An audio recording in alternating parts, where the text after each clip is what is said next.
When you're trying to change your life, the hardest part isn't the work. It's the people that you'll outgrow. You've got to choose them or your future. Alex asks, how do I deal with negative friends? And here's the hard truth. You don't deal with them. You replace them. You get new friends. I'm going to show you how. The first thing we need to agree on is an equation. The equation I present to you is the friends you keep equals the life you keep. When I quit my teaching career and became a full time entrepreneur about 13 years ago, I had to let go of almost all my friends. Not because they were bad people or they were mean to me, but because they led me to the life I already had. And I wanted something different. I wanted something new. If you want a new destination, you can't keep driving the same route. Okay. You have to change. And Jim Rohn said it best, you are the average of the 5 people you spend the most time with. That quote literally changed my life and everything for me because it taught me that if I want to become something new, I got to be around different people. Your environment and the people in it will shape how you think, what you believe, how you behave, and how far you're willing to push for what you want. If the people around you are always complaining, doubting, playing it safe, not pushing themselves, it's not long before that becomes your default too. It's just how it is. Don't question it.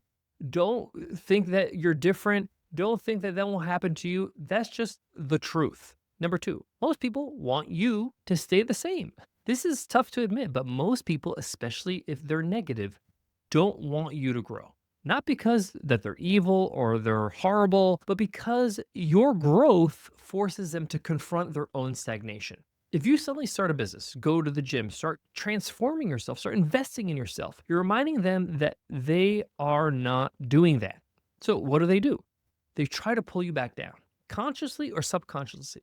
They say things like, that's risky, that's not realistic, you've changed. They start poking some fun, making some jokes. Does this sound familiar? That's not support. That's fear disguised as love or friendship. Number three, what are we going to do about it? I want to give you some practical steps.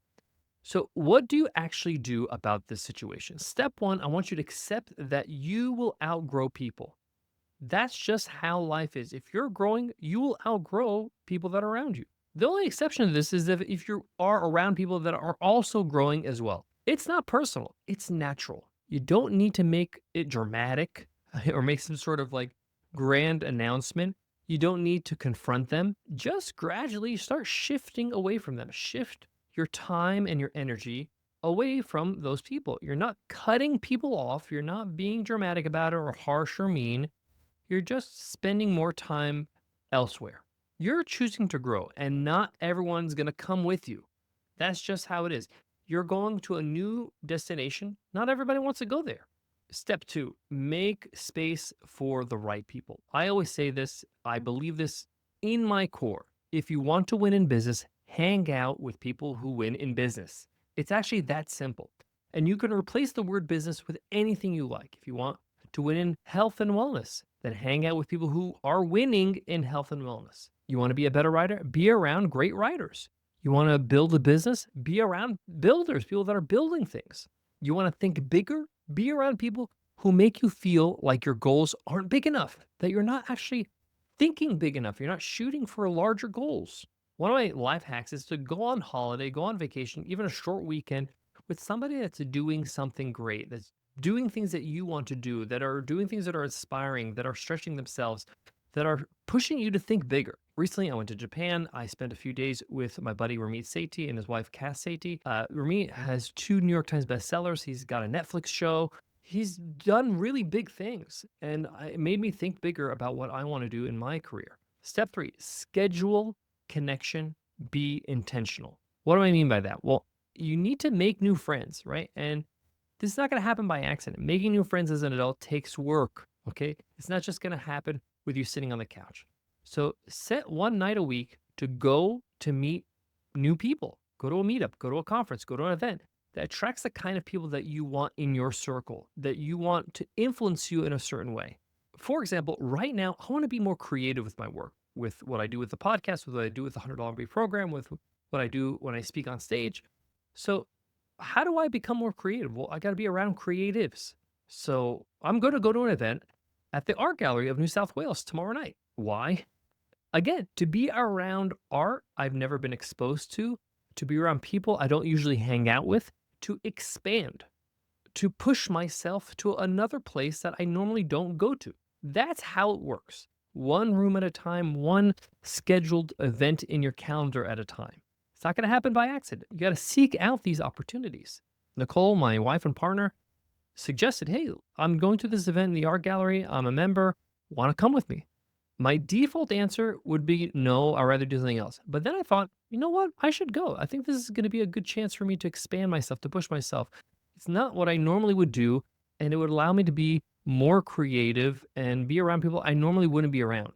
What's going to happen next will actually shock you in a lot of ways. You're going to start hearing new ideas. You're going to start feeling inspired again. You're going to realize how small your thinking had become before, right?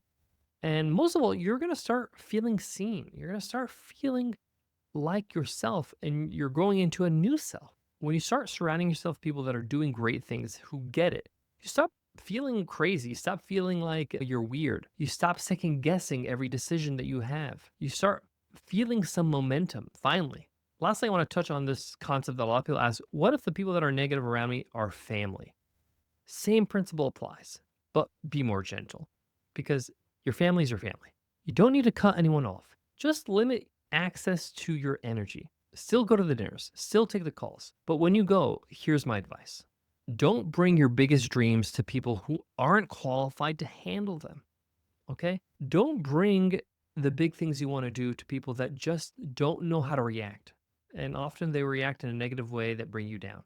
Don't allow that to happen by not bringing it up, right? Don't talk about that. Just have a pleasant time. If they ask how you're doing, I'm doing great.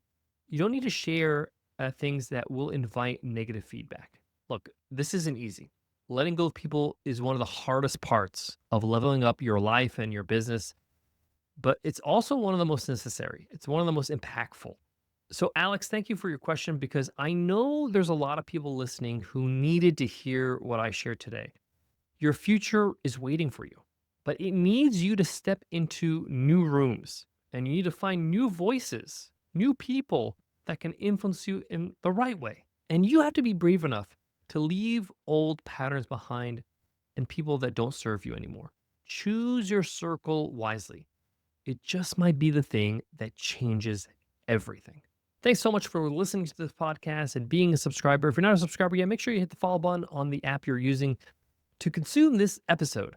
If you want to go deeper with me, I have a newsletter called the 3 Things newsletter that you can sign up for. It's absolutely free. Every single week, I send you 3 things. 1, something to think about, so you're growing your mindset. Number 2, something to do, so you're building and growing. And number 3, something to learn, so you're skilling up every single week.